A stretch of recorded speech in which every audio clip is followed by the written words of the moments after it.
ప్రభాస్ కల్కి 2898 ఏడీ సినిమా ఇంకో 7 రోజుల్లో థియేటర్లోకి రాబోతోంది. ముంబైలో ఓ స్పెషల్ ఈవెంట్ ఆర్గనైజ్ చేశారు.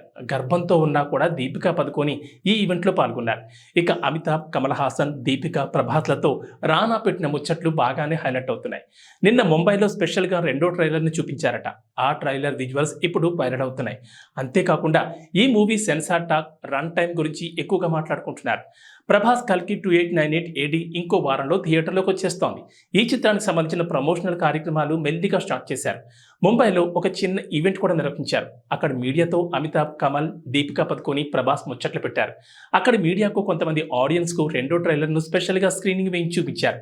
ఆ ట్రైలర్ను కొందరు రికార్డ్ చేసి సోషల్ మీడియాలో షేర్ చేశారు. మొదటి ట్రైలర్ కంటే రెండో ట్రైలర్ మరింత ఇంపాక్ట్ క్రియేట్ చేసేలా ఉంది. సెన్సార్ నుంచి కూడా కల్కి 2898 ఏడీకి మంచి టాక్ వచ్చింది.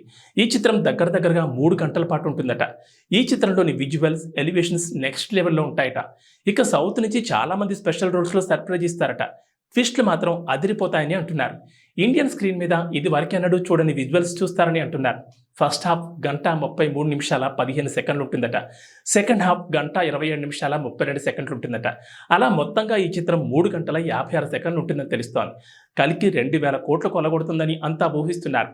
బాహుబలి రికార్డులు ఇప్పుడు బ్రేక్ అవ్వాల్సింది అని అనుకుంటున్నారు. మరి బాహుబలిని ఈ కల్కి ఢీ కొడుతుందా లేదా చూడాలి. కల్కి ప్రపంచాన్ని పరిచయం చేసేందుకు నాగ్ అశ్విన్ రోజుకో వీడియోను వదులుతున్నాడు. ఈ కల్కి 3 ప్రపంచాల చుట్టూ తిరుగుతుందని, కాశీ, కాంప్లెక్స్, శంబాలా అనే ప్రాంతాలు వరల్డ్ల చుట్టూ ఉంటుందట. కాంప్లెక్స్ ఒక రకంగా స్వర్గం లాంటిదని, అక్కడ సకల వస్తువులు ఉంటాయట. శంబాలాలో దేవుని నమ్ముతారని, పునర్జన్మ ఉంటుందని, దేవుడు మళ్ళీ తిరిగి వస్తాడని నమ్ముతారట నాగ్ అశ్విన్.